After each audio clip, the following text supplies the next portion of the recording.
Estamos aqui hoje para conversar com o professor Marcos Sintra Cavalcante Albuquerque, que tem uma trajetória importante, seja no mundo acadêmico, seja no mundo da política, tanto no legislativo como deputado, quanto no poder executivo.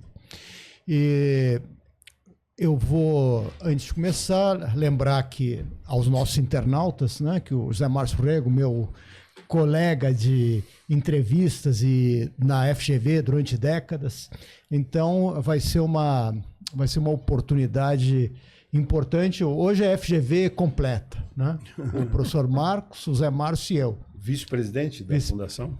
Vice-presidente da Fundação. Foi diretor da Escola de Administração e é um dos dois diretores que para mim, nas décadas que eu tive lá, me marcaram. Quer dizer, foi você, Marcos, e o professor Michel Zeitlin, né, que realmente marcaram positivamente, né, que sucedeu exatamente, marcaram positivamente a direção da escola, né. Então, sem delongas, vamos começar, né? Quer dizer, como é que foi assim na sua vida que começa acadêmica, profissional, e como é que você se interessa e entra na vida pública? Olha, quando a pessoa chega no estágio de vida que eu estou, se for comentar tudo que aconteceu, eu vou precisar de uns 3 programas desses. Tem muita história para contar. Mas eu quero começar dizendo que é uma alegria muito grande, tanto o Zé Márcio como o Arthur Barrionuevo, colegas antigos da GV, da escola, que foi a mais marcante, a mais importante instituição da Fundação Getúlio Vargas durante muitos anos. E de modo que é uma alegria rever vocês aqui num programa tão bem articulado como esse, aliás, do qual eu sou telespectador assíduo. Mas é interessante, eu saí do Brasil muito jovem, eu saí com 15 anos de idade mais ou menos, porque o meu pai estava numa missão diplomática e comercial no Líbano.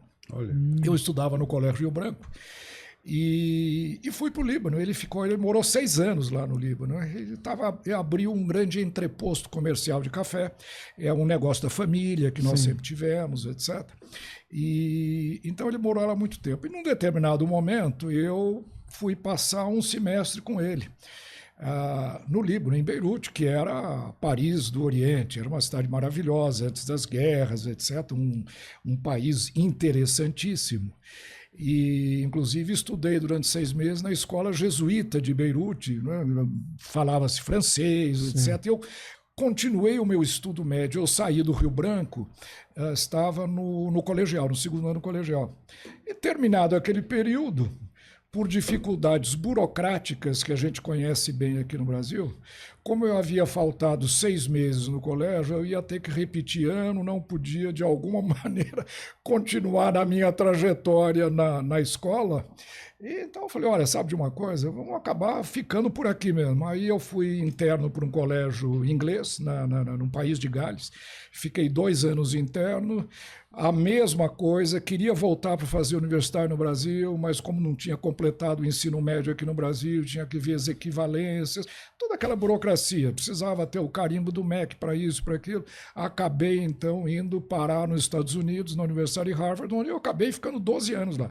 Eu fiz o curso de graduação, fiz um mestrado em desenvolvimento regional, um mestrado em economia e depois o doutorado em economia. Então, a minha trajetória, ela sempre foi muito orientada para a vida acadêmica, sempre gostei muito disso. Mas o curioso, Arthur, é que não era a minha intenção entrar para a vida acadêmica. E quando eu voltei para o Brasil, eu fui contemporâneo em Harvard de um outro colega nosso, o professor Oswaldo de Matos Filho, que na época estava fazendo o mestrado dele em Direito lá. E quando nós voltamos, ele voltou um pouco antes, eu voltei depois. Um dia eu ouço uma bateção na minha porta muito intensa. bateu na porta, eu abri a porta e dei com o Ari, e ele falou, Marcos, a Fundação Getúlio Vargas abriu um concurso e eu me inscrevi e inscrevi você também. Olha só. Eu falei, Ari, mas não, mas eu te inscrevi, você tem que fazer o concurso, e eu acabei fazendo o concurso. Na banca estava o Ari Bolzan, que era um economista antigo, foi que faleceu pouquinhos anos antes de vocês chegarem.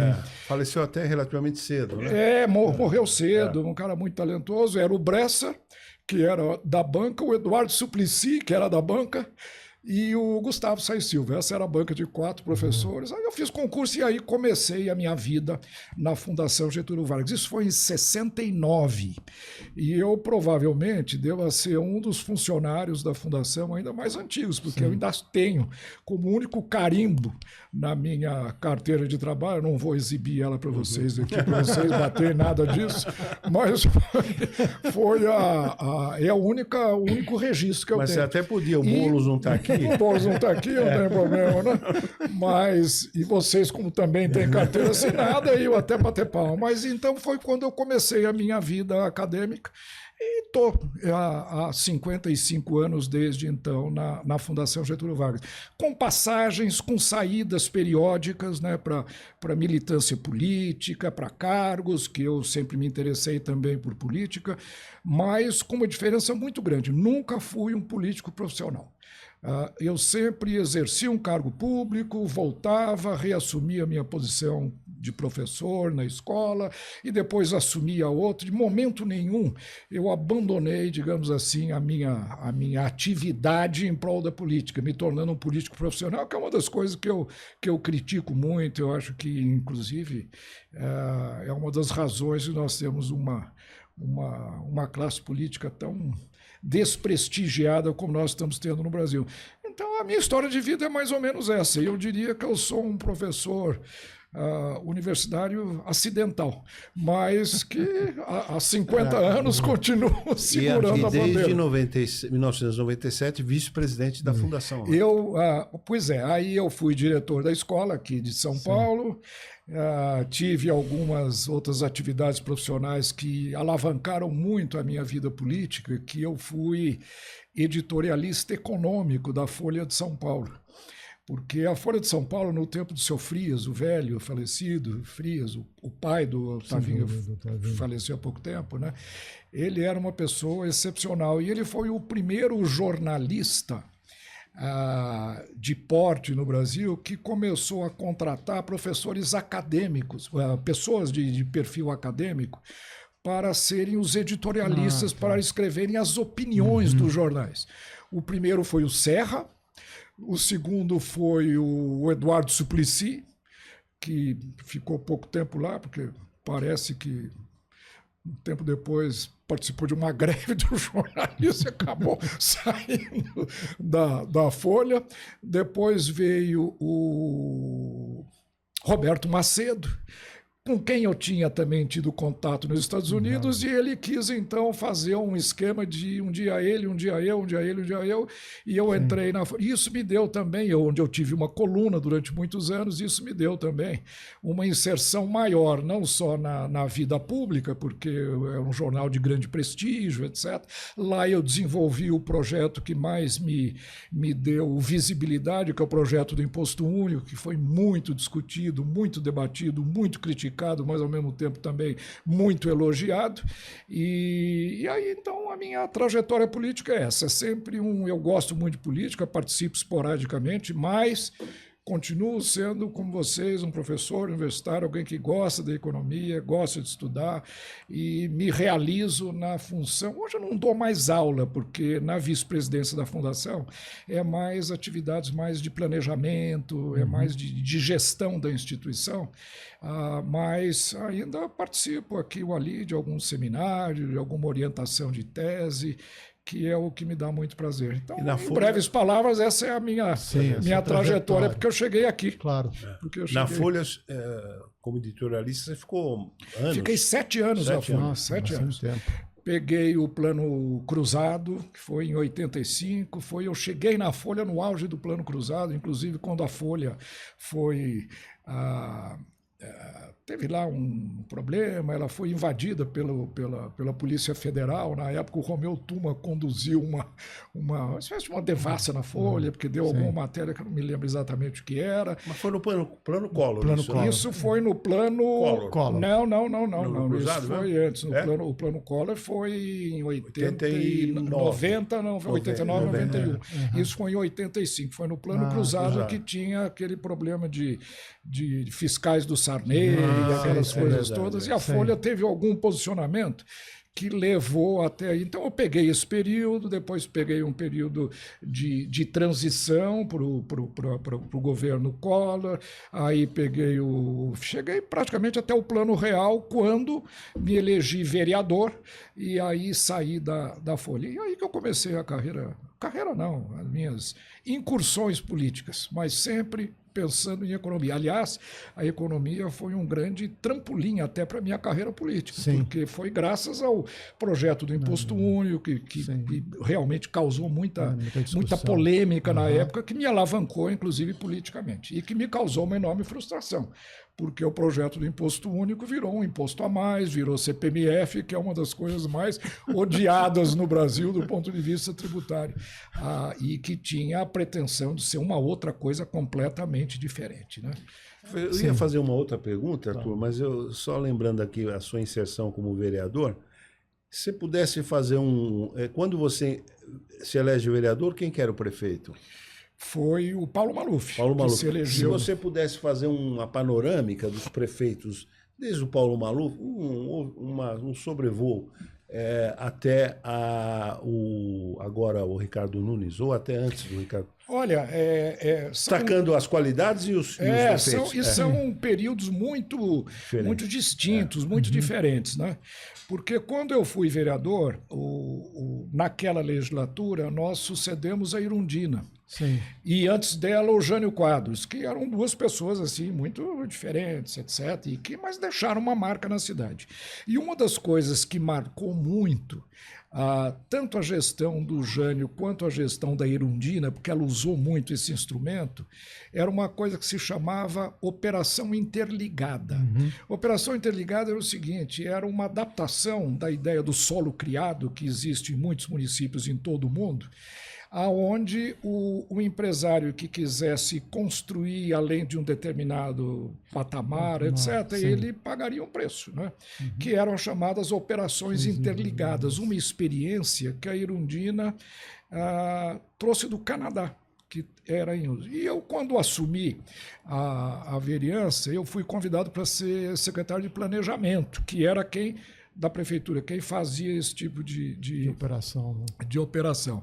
Mas era uma coisa completamente assim, aleatória, porque como nós estamos aqui, eu sentava de um lado da mesa, o empresário, lá, uma grande construtora, sentava do outro lado, eu falava, olha, quanto você quer, quanto você me paga para fazer, e o pagamento era feito em habitações sociais, tantas HIS, habitação de interesse social, para dar o interesse. Mas era uma negociação sem nenhum balizamento jurídico, dependia muito da pessoa.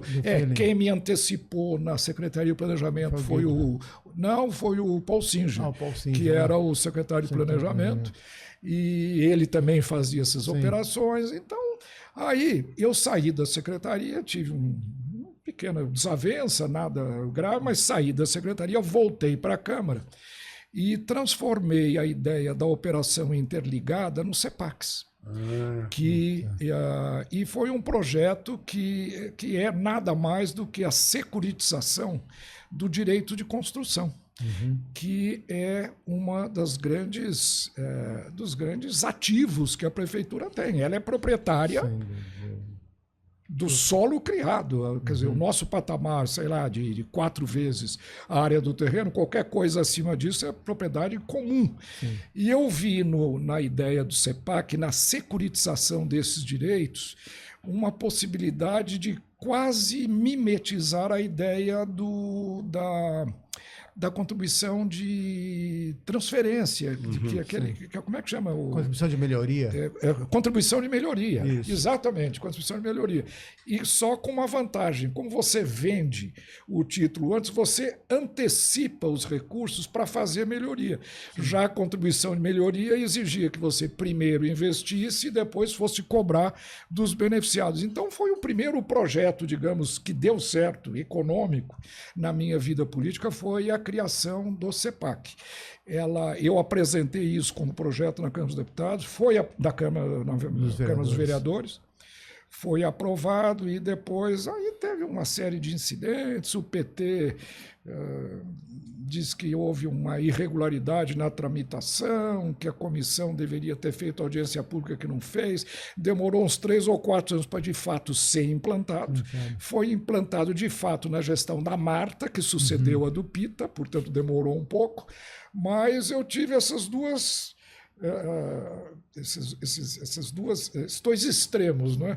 Aí num dia que me sucedeu, me deu a Operação Interligada. E a Marta, que depois é que de fato implantou o CEPAC, que é um instrumento maravilhoso, mal utilizado até hoje em todas as prefeituras. Sim. O único prefeito que tentou utilizar o CEPAC de maneira correta, mas mesmo assim absolutamente insuficiente, é o Eduardo Paes, no Rio de Janeiro, que fez todo o projeto do Porto Maravilha calcado e financiado na ideia do CEPAC, né? Então, para mim, essa foi uma grande satisfação, realização que eu tive e me permitiu trazer, né, o conhecimento econômico, a ideia de trazer uma contribuição econômica importante para a cidade.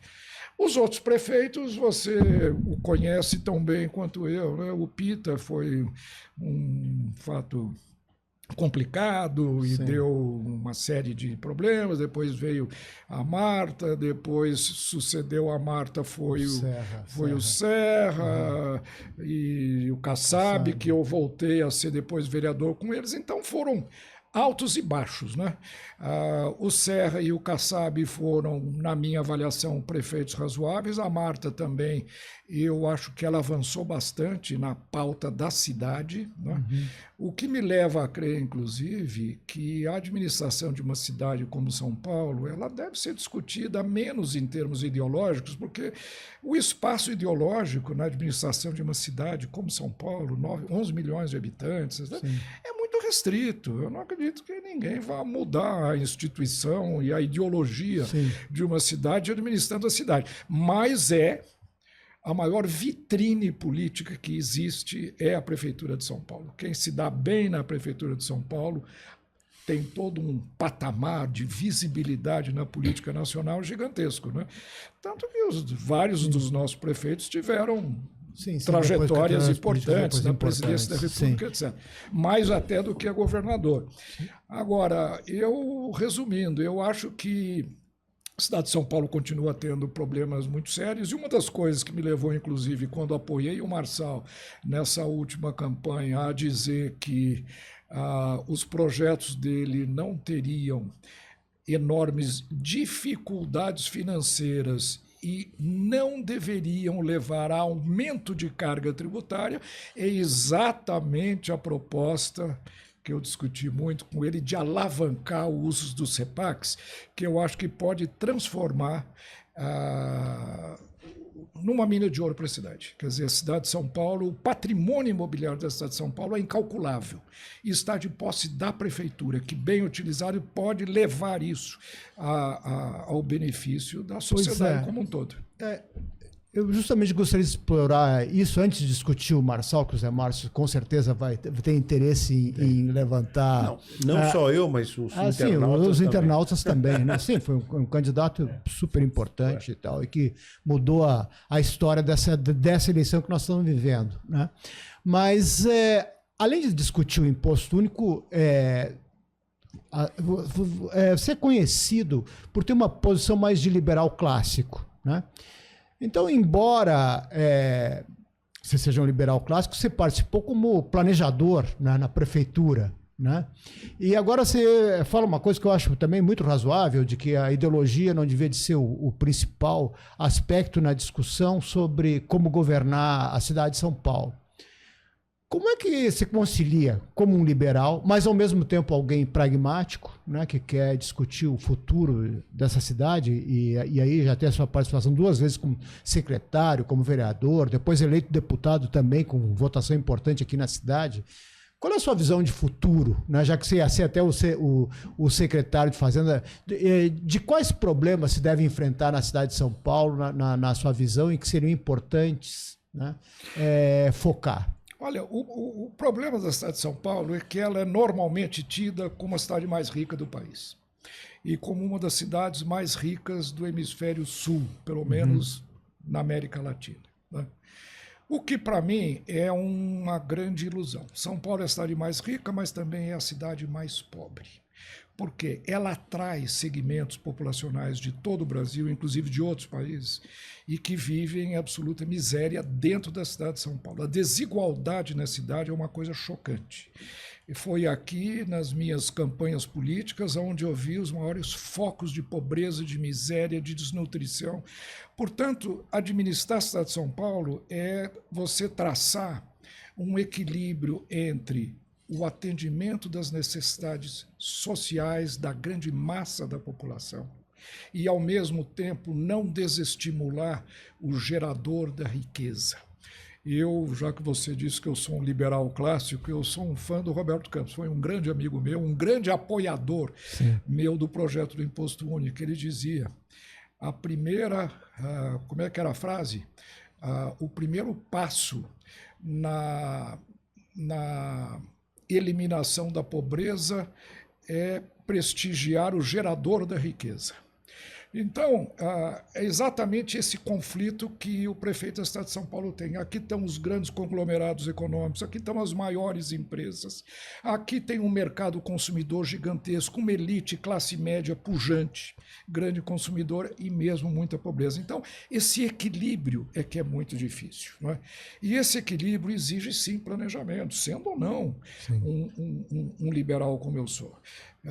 É um planejamento em termos de direção de grandes linhas, em termos, por exemplo, de achar mecanismos de financiamento para atender aos reclamos da sociedade, mas não aquele planejamento asfixiante que chega a nível de definir ações específicas de certos grupos sociais, etc.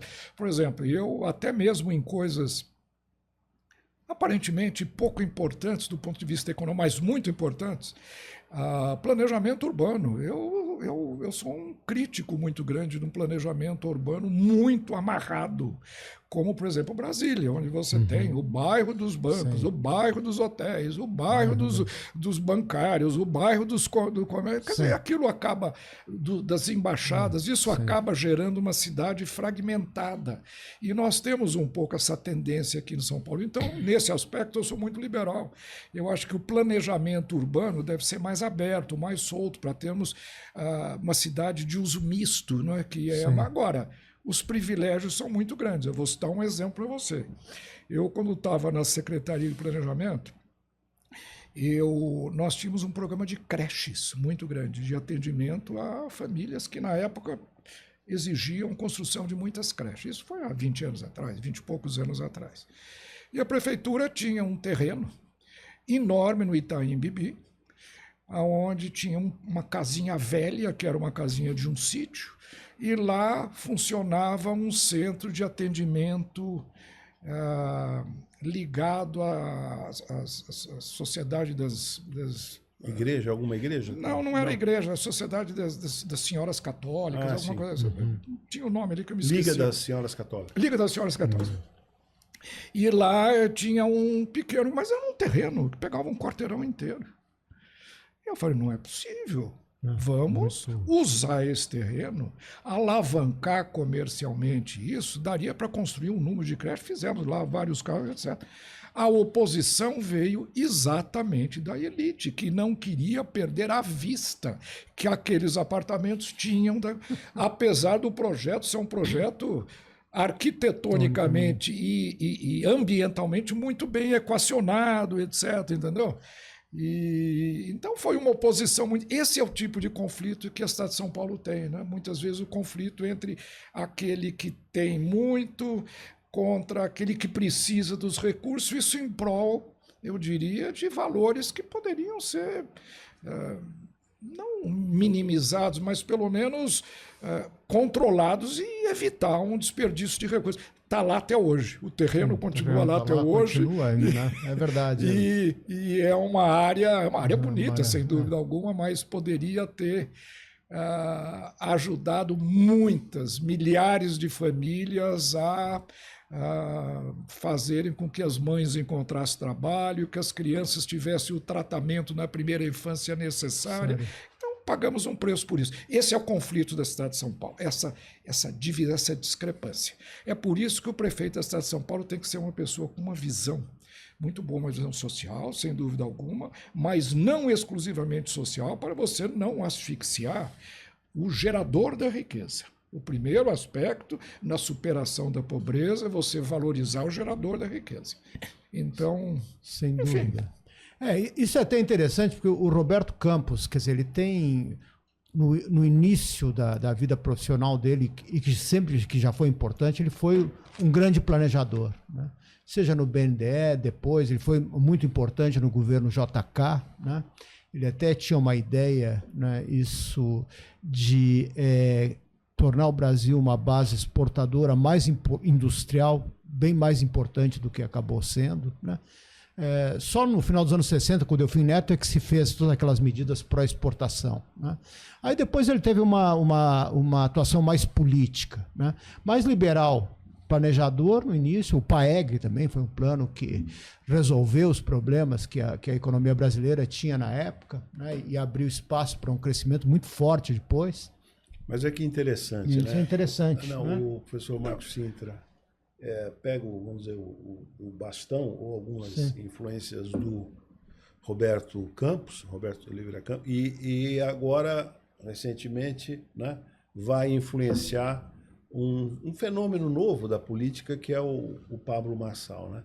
Eu não conheço pessoalmente, acho que o Arthur também não. Não. Né? Mas uma coisa que impacta, não vou fazer as críticas, que é possível fazer algumas críticas importantes, mas uma coisa que me destacou, ele tem até idade para ser meu filho, né?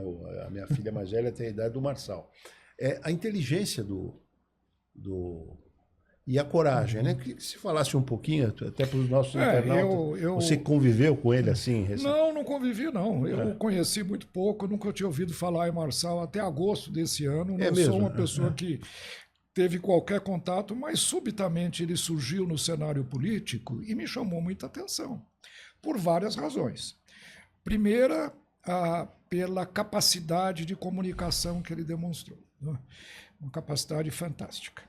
Segundo, pela presença corajosa com que ele militou na política, né? Ele é uma pessoa determinada a levar os seus projetos adiante. Muito inteligente, muito preparado, com uma capacidade de comunicação fantástica, como todos nós vimos. Sim. E, ao mesmo tempo, uma pessoa destemida. E essa é uma das coisas que me atraiu muito. Eu até, quem sabe, Arthur, por ter participado muito na política, digamos assim,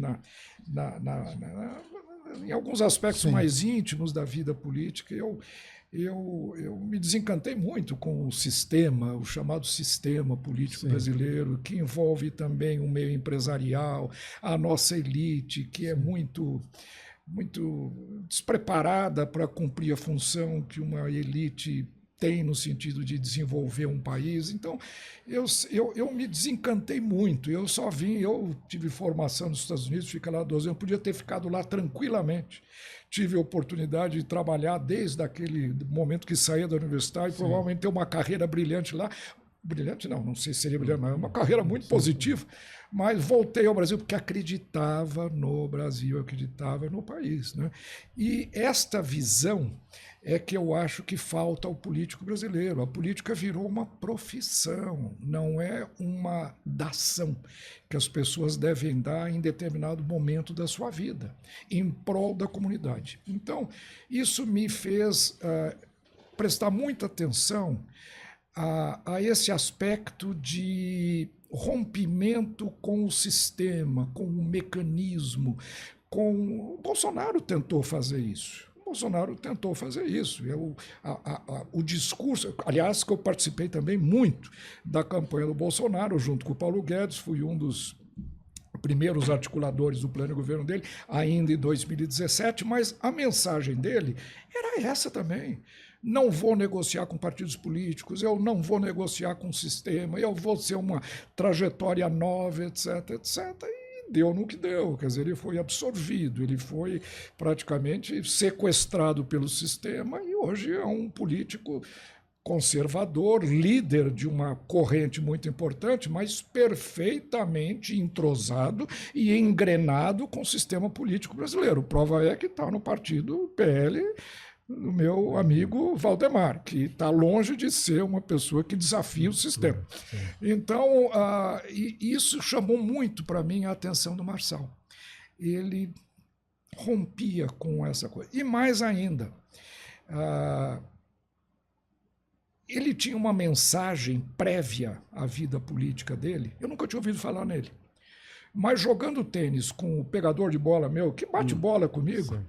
E ele é uma pessoa que eu conheço desde menino, hoje já é um rapaz já de 30 anos. Quando ele viu que eu me envolvi na campanha, ele falou: professor, o senhor está com o Marçal? Eu falei: você sabe quem é? Ele falou: o Marçal é meu ídolo. Não só é o meu ídolo, como ele é uma pessoa que tenho 30 amigos que devem o futuro, a realização pessoal deles, às mentorias do Marçal. Eu achei estranho, quer dizer, é uma pessoa que nós, da classe média, nunca tinha ouvido falar, mas que teve uma penetração. Com que mensagem? Essa mensagem também me chamou a atenção, Zé Márcio. A mensagem de que o indivíduo pode se revelar, pode comandar o seu próprio futuro, ele não precisa depender do Estado, ele pode construir o seu futuro, bem ou mal, dependendo da formação e do que o Galbraith chamava, ele foi meu professor, inclusive, ele chamava a cultura da pobreza. A cultura da pobreza é uma coisa terrível. As pessoas, quando têm essa cultura, elas não conseguem sair dessa cultura. E o Marçal é uma pessoa que chumbo no pé, né? Está querendo tirar essas pessoas da cultura da miséria, da cultura da pobreza. E eu caracterizo, portanto, a mensagem do Marçal, independentemente dos erros e acertos políticos, de campanha e etc., como uma versão tupiniquim, Arthur, do sonho americano, do American Dream, da década de 50 do século passado. Aquele sonho americano da formação da família, de ser um empresário, de acreditar na educação, acreditar nele mesmo. E ele tentou trazer para a sociedade brasileira, com muito sucesso, esta mentalidade, a versão tupiniquim do sonho brasileiro, do American Dream. Do sonho brasileiro. Então, isso me atraiu muito para ele, né? Foi quando eu acabei tendo contato com ele, em função de alguns artigos que eu escrevi, a campanha dele entrou em contato comigo, vendo que havia um apoio de uma pessoa que eles achavam um certo nível de respeitabilidade, de respeito na sociedade. E foi alguém de Harvard. E quando eu acabei me envolvendo com ele, eu ajudei, imagino, espero que ele tenha aproveitado um pouco os meus conselhos, né? Foi quando ele fez aquela mudança, um pouco daquele estilo muito espalhafatoso, num estilo mais contido, etc. Tá. Mas essa é a história. Eu acho que o Marçal é uma pessoa que, do ponto de vista pessoal, tem um dom para a política, um dom da comunicação muito forte. É uma pessoa que, na sua própria trajetória de vida, mostrou isso. É uma pessoa com origem muito modesta, se realizou, cometeu erros com 17 anos. Hoje nós temos muita gente cometendo erro com 70 e continua cometendo os mesmos erros. Mas é uma pessoa que tem uma trajetória, um homem autorrealizado, então eu acredito que essa mensagem dele me atraiu muito. Mas, infelizmente, deu um tiro no pé e praticamente se inviabilizou no último dia de campanha. Deixa eu fazer só uma pergunta, porque na política brasileira, depois da redemocratização, surgiram vários políticos que se colocavam como outsiders. Às vezes de maneira genuína, outras vezes nem tanto, mas de qualquer maneira, tendo em vista que existe, né, sistema, ou que existe o Congresso, etc. Para você fazer as mudanças, você tem que mostrar uma habilidade de negociar, e é claro, tem que ter uma visão também, senão você fica no rame-rame de sempre e não vai a lugar algum, fica do jeito que está, né? Você tem uma experiência política forte. Qual político, assim, com os quais você conviveu, que você acha que teria essa habilidade, essa visão, combinasse essas coisas e que te impressionou nesse sentido? Excelente pergunta, porque ela vai exigir até uma reflexão minha. Eu acredito que política tem duas maneiras de você impor a sua visão. Uma é por dentro. Como dizia o nosso querido Aníbal Pinto, as modificações em termos de estruturas sociais, você tem que vir... É um grupo dissidente que se separa do grupo controlador, e aí vai mudando. Esse é o caminho tradicional da política, esse é o caminho do Tancredo Neves, esse é o caminho do Ulisses Guimarães, pessoas importantes, mas que crescem na política galgando degraus da burocracia pública. Kassab é um exemplo magistral desse caso. E é esse grupo que, durante 40 anos, me decepcionou. Quer dizer, esta decepção, ela me marcou muito. Então, ela praticamente me convenceu de que temos que seguir uma outra estratégia, que é a estratégia revolucionária, não das armas, é evidente, que tentamos com o Bolsonaro, mas ele não era um outsider, pelo contrário, ele era uma pessoa que já estava na política há muito tempo e acabou sendo atraído pelos hábitos políticos com muita facilidade. O Collor é outro, é exatamente a mesma situação. E quando você chega com 79 anos de idade, você fala, olha, tem que apostar tudo agora nessa chance. Mas então, eu vi no Marçal a possibilidade de a gente mobilizar a sociedade com projetos empolgantes para a sociedade. Alguns países já fizeram isso. Né? Professor, não sei, o Milei é o caso mais típico e mais presente. Aquele rapaz também de El Salvador é outro também. Sim. São acusados de serem excessivamente conservadores, de estarem tripudiando em cima da legislação, etc. Mas, veja, eu acho que são as duas maneiras. Ou você vai do jeitinho por dentro, galgando os postos, e quando você chegar com 80 anos, você chega lá e começa a pensar em implantar tudo que você pensou, ou você dá uma argolada. Dá uma argolada, tenta convencer, confia na sua capacidade intelectual e de convencimento. A história mundial é feita assim também, com pessoas que arriscam e muitas vezes dão certo. O Arthur estava me chamando a atenção, só um complemento dentro dessa sua fala, né? Dizendo, olha, o professor Sintra vai ser ainda um nome importante para 2026. O Arthur me chamando a atenção. Quer dizer, somando toda essa tua experiência, a tua formação, você é formado em Harvard, toda a tua experiência, e não obstante os 79, você está muito preservado fisicamente e mentalmente. Então, eu queria fazer esse registro. Eu falei da minha preocupação quando começo a falar isso. Não.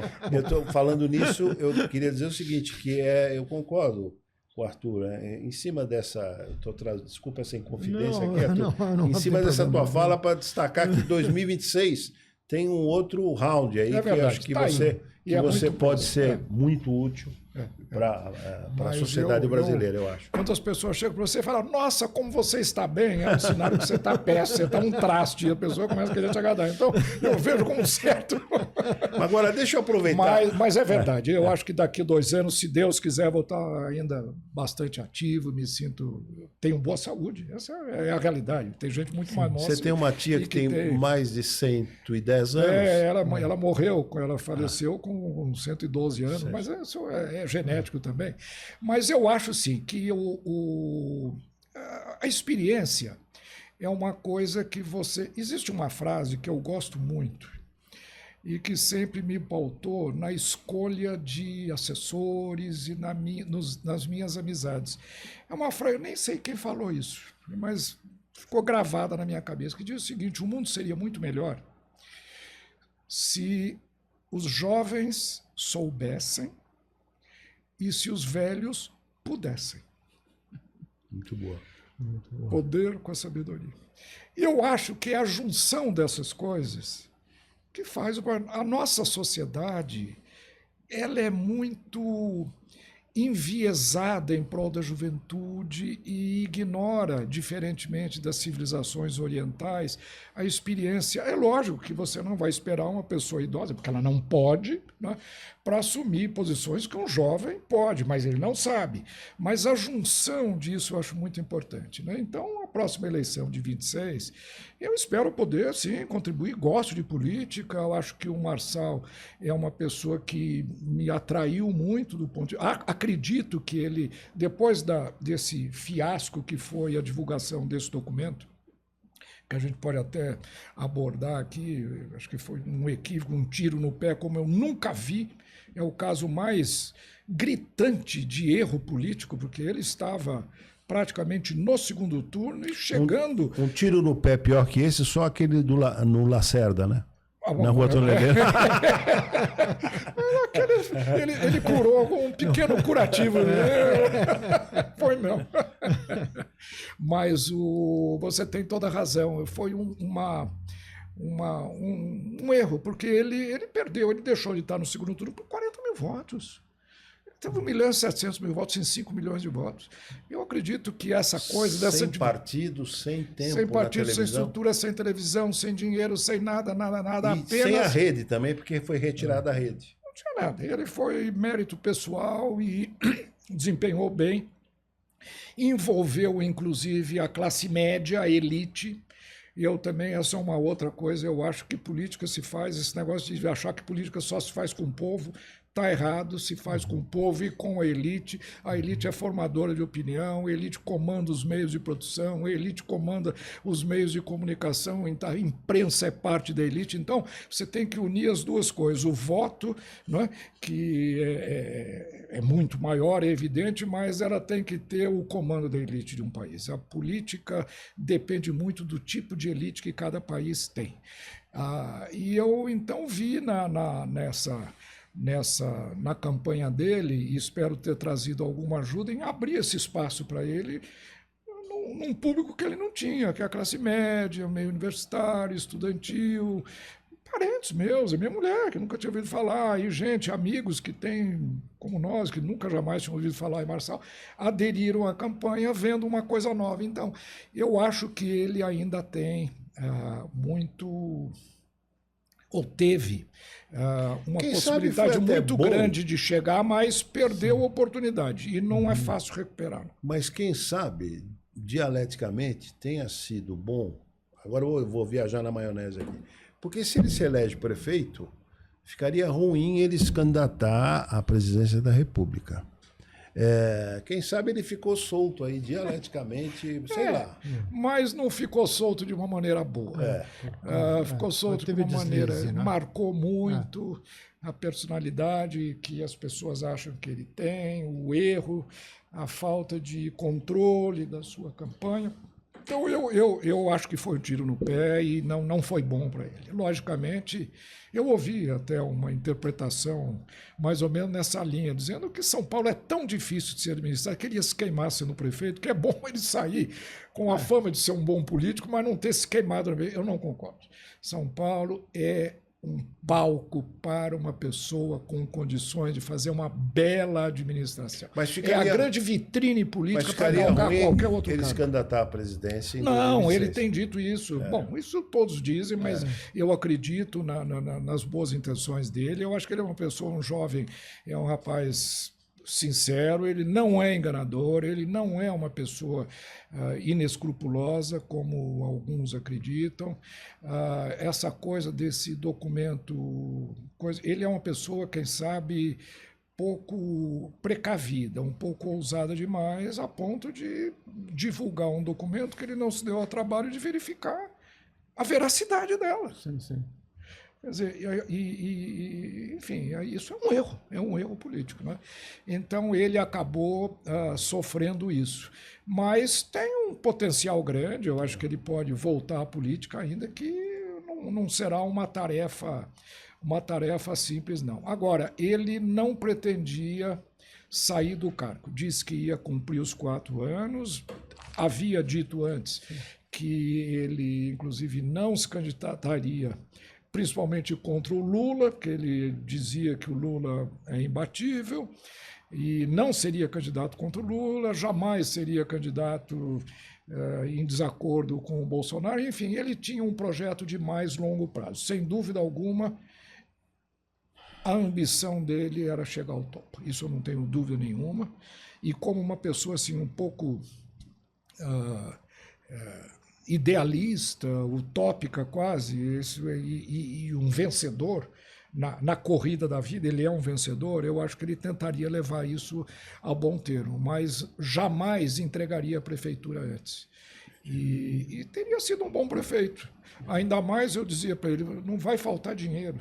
Põe isso na cabeça, não vai faltar recurso. Nós vamos usar os CEPACs de uma maneira que ela foi prevista lá atrás, há 20 anos atrás, e que ninguém viu.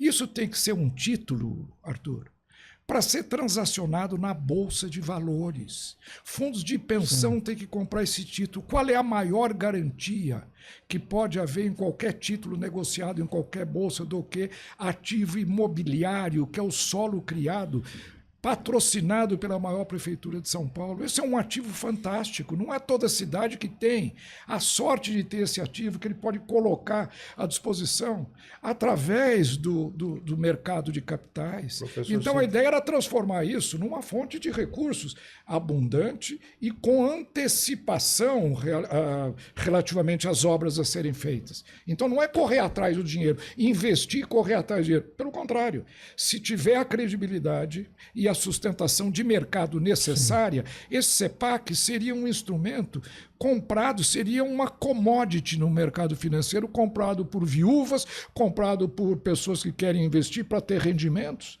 e financiando uma prefeitura como São Paulo. Então, é uma pena que não tenha dado certo. Eu agora me recordo, e valendo da tua experiência, e você fazendo essa digressão sobre o potencial grande no Marçal, me ocorre de lembrar 2 episódios, e vai ficar registrado aqui, tenho certeza que o senhor vai ajudar, dada a tua criatividade e experiência.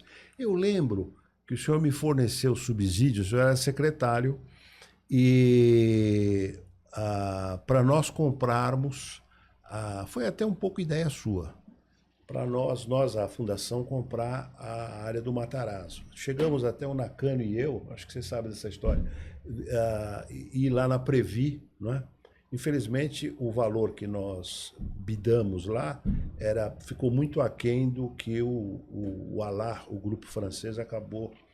Mas estou dizendo tudo isso para dizer o seguinte, existe a possibilidade, e o senhor ainda pode nos ajudar nisso, vai ficar registrado aqui a sua participação, que já teve outrora, né? Aquele terreno do estacionamento, não é? Pode-se transformar em mais um prédio para a Fundação, numa parceria. Eu cheguei até ir com o dono da Racional, visitar lá o vice-presidente, Dr. Quintela, né? Sérgio Quintela. Sérgio Quintela. Depois ele acabou saindo e a coisa... Mas esse é um projeto, desculpa aos internautas aqui, mas nós somos 3 da Fundação, mas suscitar isso daqui, que é possível ainda, porque aquele empreendimento maravilhoso, Cidade Matarazzo, o senhor cantou a bola, olha, esse quarteirão aqui pode ser aproveitado.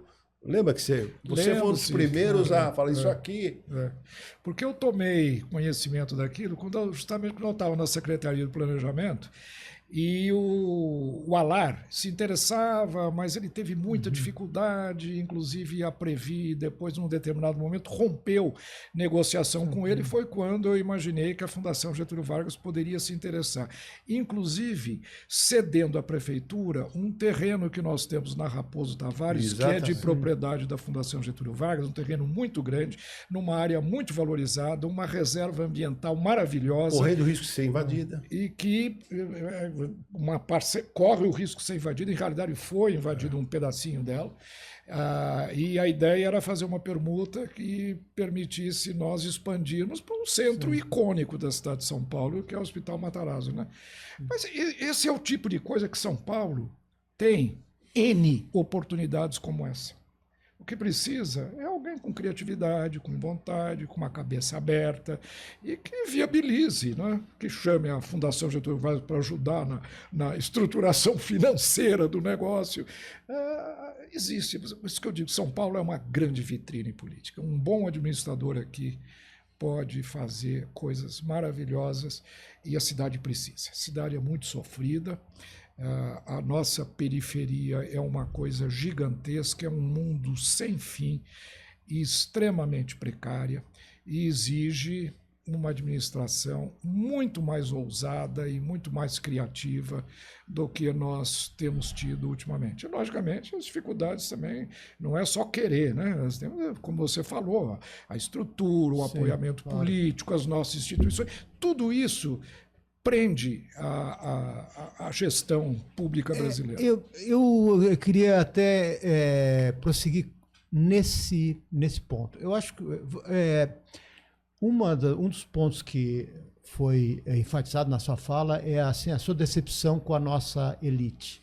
Eu vou aqui citar alguns exemplos, né? Nos últimos 25 anos do século passado, você teve, para pegar um da direita e outro da esquerda, a Margaret Thatcher no Reino Unido, que mudou a situação da economia do país, e na China o Deng Xiaoping, que também foi um grande estadista, e ambos, cada um da sua maneira, fizeram, né, de cima para baixo, mas também com apoio, né, mudanças muito significativas nos seus países. No Brasil, independente da gente concordar ou não, na República de 46 e antes, seja com Vargas, as pessoas que o cercavam, como o Oswaldo Aranha e outros, depois o JK, ou na oposição, Carlos Lacerda, quer dizer, era uma elite importante que tinha projetos e tal. O que aconteceu com o país, né? Porque, ainda mais considerando a sua experiência política, o que aconteceu que a nossa elite se perdeu?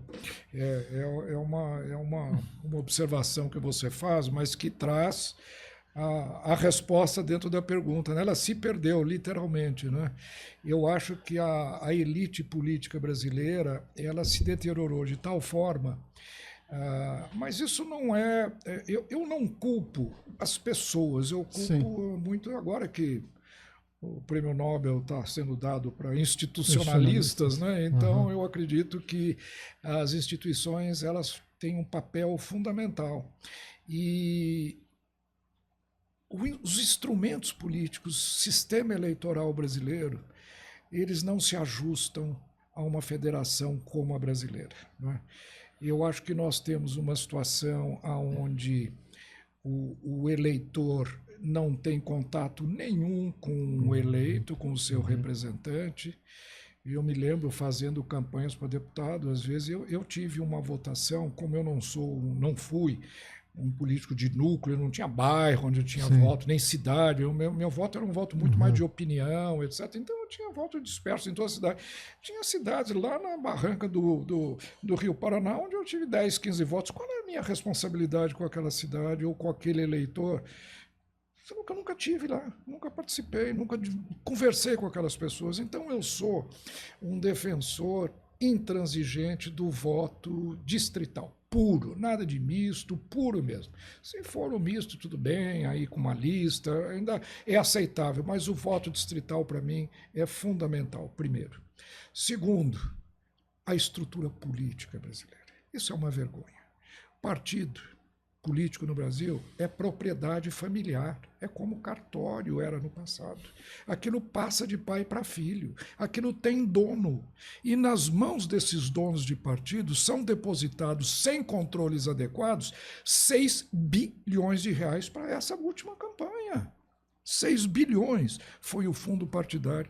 É dado para presidentes de partidos que comandam os partidos, tendo seu motorista, sua empregada, sua mulher, a sua sogra, o seu primo no comando da executiva dos partidos.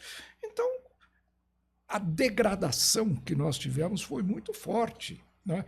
E isso eu atribuo, de certa forma, o Arthur, ao afã democratizante que nós tivemos depois do período. Foi uma corrida para abertura demasiada, abre para tudo que é partido, abre para a participação absolutamente aberta, uma constituinte absolutamente também incapaz de fazer frente a tudo que foi discutido e aprovado. Então, eu acho que isso tudo deteriorou muito Como é possível a política mudar? brasileira.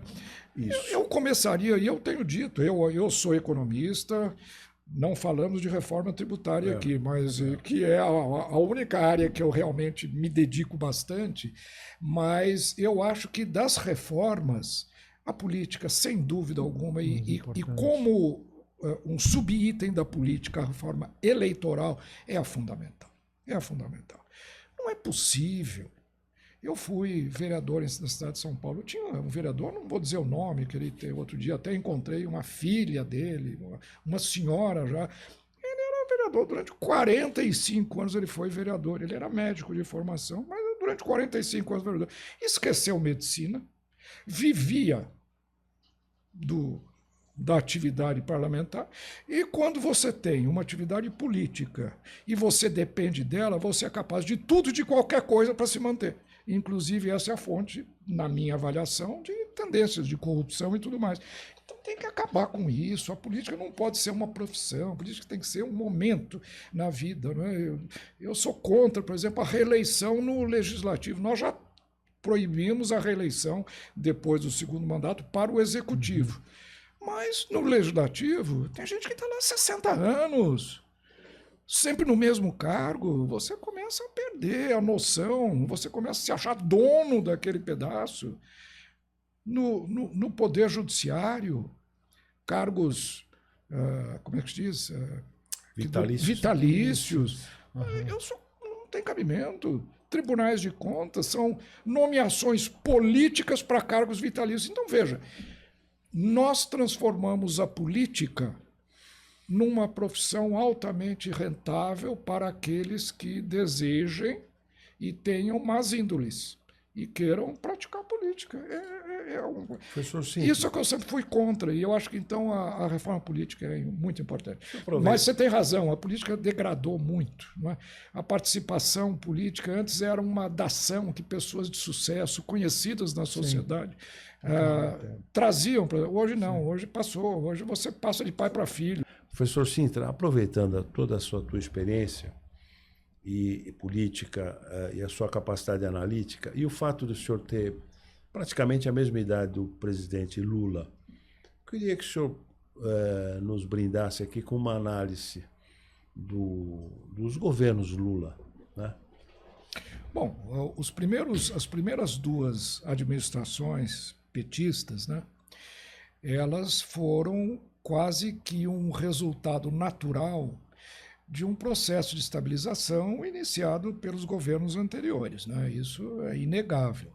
As circunstâncias econômicas eram completamente diferentes. Nós estávamos no auge de um ciclo muito favorável, mercado de commodities, capitais disponíveis. Então, ele teve a sabedoria de...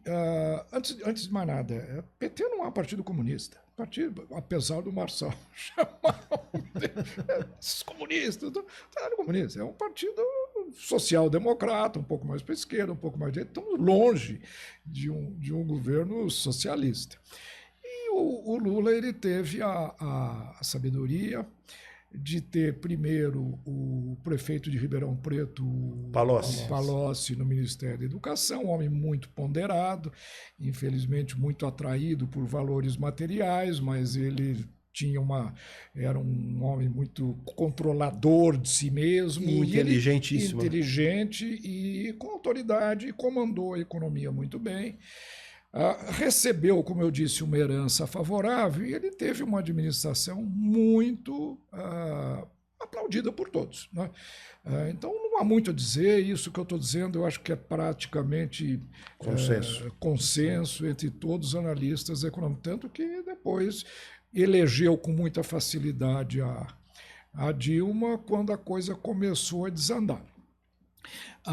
Nesse segundo mandato, o Lula recebe uma economia completamente diferente, né? Uma economia que estava em processo e inicialmente se ajustando a uma nova realidade, que foi esse período curto do Paulo Guedes, aonde ele trouxe, de fato, algum ordenamento, alguma disciplina para gastos públicos, entregou o governo com uma redução, com um pequeno superávit, reduziu o déficit das estatais, ele estabeleceu alguns marcos importantes, alguns iniciados, inclusive, no governo Temer, ou seja, o Lula recebeu um período com algumas alterações institucionais incipientes, longe de estarem em período de maturação. Há quem diga que esse crescimento econômico que temos tido agora, no ano de 2024, etc., ainda é resultado daqueles políticos. Não acredito, eu acho que condições conjunturais mesmo. Mas a minha avaliação é que as circunstâncias são totalmente diferentes, né? Politicamente, o ambiente hoje está muito mais tóxico do que estava naquele momento. O Fernando Henrique articulou uma transição de maneira muito civilizada. Então, foi quase que uma continuidade com pequenas flutuações para cá ou para lá de o mesmo princípio de gestão, coisa que não está acontecendo agora. As circunstâncias são ruins e, politicamente, o próprio presidente Lula precisando urgentemente, desesperadamente, de vitórias políticas para se consolidar. Essas eleições mostraram que a chamada esquerda brasileira saiu por baixo nas eleições, disparadamente os segmentos mais conservadores, partidos de centrão e de direita, foram os grandes vencedores nessas eleições municipais.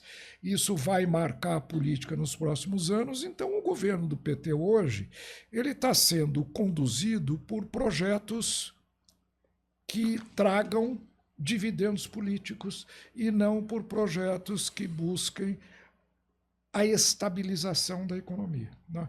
Aí eu coloco, nesse capítulo, eu coloco a reforma tributária, nesse capítulo eu coloco esse frenesi de gastos que o governo tem, nesse capítulo eu coloco essa dependência da frase de que gasto é vida. A gente sabe que isso tem um fundo de verdade, mas em circunstâncias muito específicas. Isso não é uma tendência histórica que você possa gastar e acelerar a economia indefinidamente. Então, o Lula hoje ele está sendo pautado não mais pela economia. O primeiro mandato dele, ele quis se legitimar perante a sociedade brasileira, e que eram os grandes empresários, os bancos, a Faria Lima. Na época era a Avenida Paulista, né? Não era ainda a Faria Lima. Agora o Lula não precisa mais se legitimar perante esse público. Ele quer se legitimar perante o público o qual ele não conseguiu, quem sabe agora, ultimamente, entregar aquilo que é para ele. Então, ele precisa de dividendos políticos. Isso está pautando a pauta política. Tá. Então está aí a reforma tributária, esses gastos, está aí essa política externa também, que eu acho um pouco desajustada à nossa realidade. Eu não vejo, então, o governo Lula cometendo nenhum grande erro do ponto de vista de política econômica, a não ser a sua própria estrutura, que é favorável a gasto. Só que agora existe um Banco Central independente. Então nós temos um conflito gigantesco, que também não existia com a mesma intensidade no primeiro governo dele. Hoje nós temos um Banco Central freando e nós temos uma política fiscal acelerando. Isso está criando um conflito, né? uma contradição que faz com que um país como o Brasil, que tem tudo para estar numa... Nós estamos hoje com reservas cambiais razoáveis, nós temos uma inflação sob controle e com uma taxa de juros de 12% ao ano, 11, 10,75%. Quer dizer, não há justificativa que explique isso, a não ser essa contradição, ou seja, as expectativas. E aí eu entro um pouco na crítica que eu faço à macroeconomia moderna. A macroeconomia moderna não consegue responder praticamente nada dos grandes desafios que a sociedade está apresentando. Então, apela para expectativa. A expectativa virou a tábua de salvação. As expectativas aqui, elas viraram, e então... E eu acho que eu estou quase até... Tem outras coisas, né? Além das expectativas. É evidente que existem erros, existem contradições, elas influenciam as expectativas, mas eu acho que nós estamos vivendo um momento de expectativas ruins a partir de erros, ou de... Não é erro, são percepções equivocadas. Eles acreditam nisso. Eles acham que nós temos capacidade ociosa. Eles acham que nós temos, que a nossa... O supply side economics tem condição de responder à ativação da demanda. Agora, achar que uma economia cresce só ativando demanda, sem poupança, distribuindo recursos, aumentando o patamar de gastos, não dá. Uma hora, o lado de supply vai começar a apresentar conflitos estruturais e isso gera inflação, gera, enfim, todo tipo de expectativas negativas, né? Tem tempo uma última pergunta, Matheus? A sua. Bom, essa entrevista não estaria completa se nós não entrássemos na questão tributária, né, professor, que é o seu maior interesse, né? Quer dizer, até por causa do imposto único, que é sobre transações financeiras. Então, eu sei que nós estamos já no finalzinho, mas nós gostaríamos, se desse para falar... Olha, eu quero dizer muito rapidamente... Aliás, fica aqui o convite, e queria a sua aceitação, para voltar e fazer um programa quase que inteiro para discutir as suas ideias e a sua avaliação sobre a reforma tributária. Tá bom? Gostaria Combinado? muito. Gostaria muito, é um tema realmente longo e é um tema que o Brasil vem discutindo desde 1990. Porque a Constituinte foi em 88, 92. Sim. Porque um dos dispositivos transitórios da Constituição dizia que alguns capítulos da Constituinte, da Constituição, seriam revistos. Isso. E o capítulo tributário era um deles, 4 anos depois. Sim. Seria em 92. Foi quando... O presidente, então... sofreu impeachment, né? Não, foi antes, ainda no governo do Itamar, em 92, é isso aí. Foi criada a Comissão Ariosvaldo Matos Filho, que formulou aquela primeira proposta de reforma tributária, mas que, como o Collor não deu continuidade àquilo por causa do impeachment dele, acabou não avançando. Mas então é um debate antigo, é um debate necessário.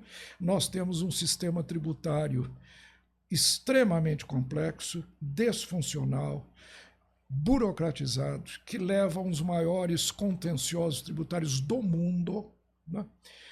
Mas então, já que não temos tempo de discutir muito, eu diria o seguinte: primeiro, eu não teria feito a reforma tributária do jeito que está sendo feita. E digo por quê, Zé Márcio. O nosso sistema tributário é tido como o pior do mundo.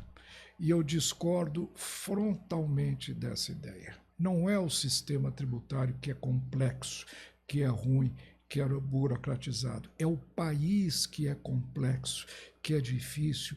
Qualquer sistema tributário aplicado ao Brasil, numa Constituição, numa federação de 3 andares, onde os municípios têm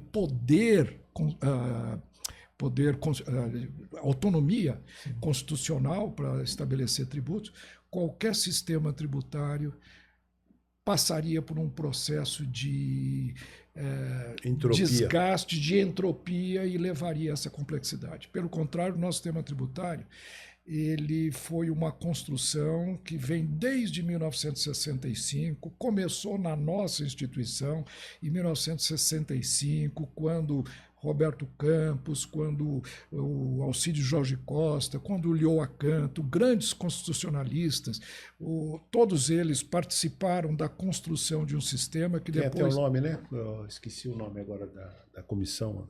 Cesite, Eu não lembro agora. Não. Tinha a comissão da Oswaldo Matos Filho, que era a Comissão Especial da Reforma Fiscal. Não, mas essa lá atrás. Lá atrás, de 65, não me lembro o nome. Eu acho que ela foi um grupo de especialistas. Então, uma reforma tributária, para mim, tem que ser feita dessa maneira. Um grupo de especialistas independentes tem que se juntar, propor uma reforma e abrir essa reforma ao escrutínio da sociedade. Foi assim que nós fizemos em 60 e começou em 65, depois veio o Código Tributário em 67, com os maiores luminares da economia e do direito tributário. Esta nossa reforma tributária... Foi comandada pelo Bernardo Api, essa aqui, né? Essa foi comandada pelo CECIF, não. Ela começou sob comando do nosso colega, o Eurico Santi, do NEF, depois ele criou um organismo independente que é o CECIF, começou com ele, aí veio o API, veio o Nelson Machado, veio o Isaías Coelho, vieram pessoas de absoluta competência, reconhecida competência no meio tributário, mas fizeram um projeto sob encomendado pelos patrocinadores do CECIF. Essa é a realidade. É lógico, eu não estou dizendo que tem nada de criticável nisso, não. Eu acho que entidades devem apresentar suas propostas. A indústria, que foi o grande patrocinador do CECIF, faça a sua proposta, o comércio faça a sua proposta, a agricultura, faça os comerciantes, todo mundo tem. Mas o que não pode é o governo pegar uma delas e tornar sua, sabendo que ela gera distorções gigantescas. Ela vai favorecer a indústria, ela vai favorecer determinados setores e ela vai cair de forma muito pesada em cima de outros, particularmente de serviços. Então, uma reforma tributária, primeiro, que eu não teria feito através deste mecanismo de algum deputado pega uma proposta de alguém, subscreve e virou a proposta oficial. Segundo, ela foi levada a cabo... Eles enxergaram a viabilidade de ser rápida, né? Ser rápida, a viabilidade política, com patrocinadores poderosos. O CECIF é patrocinado pelos grandes bancos, pelas grandes empresas, tipo Natura, todas elas, sem crítica nenhuma, pelo contrário, parabéns que esses grupos estão financiando estudos tributários, mas que eles sejam um dos... Quem tem obrigação de fazer reforma tributária é o governo.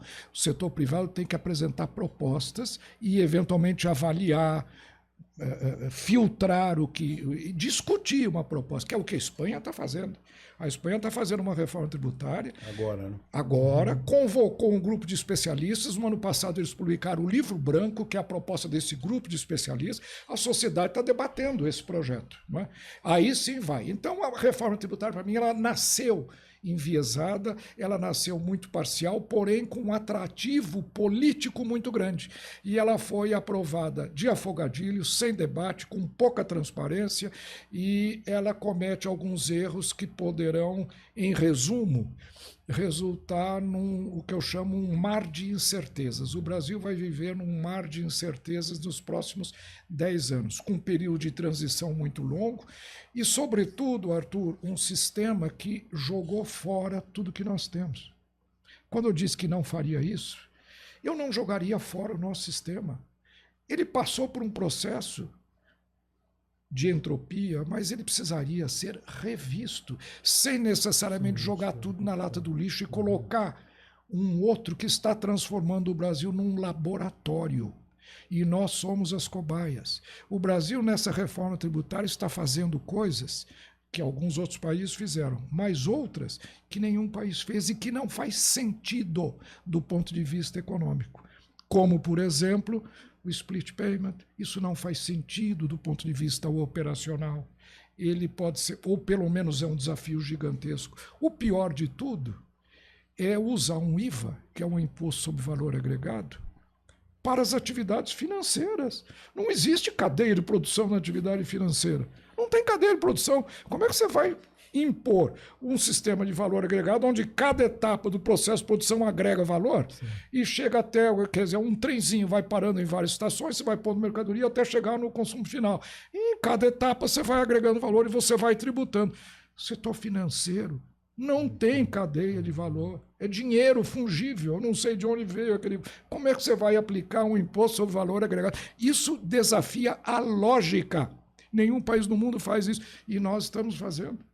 Isso vai ser uma aventura. E outros exemplos que eu poderia dar, inúmeros outros. Agrediram o Pacto Federativo sem necessidade. Quem disse que o princípio do destino é melhor que o princípio da origem?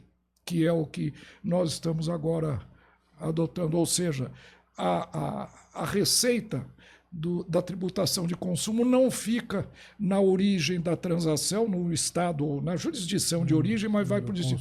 Por que é melhor? Quem disse? Isso não foi discutido.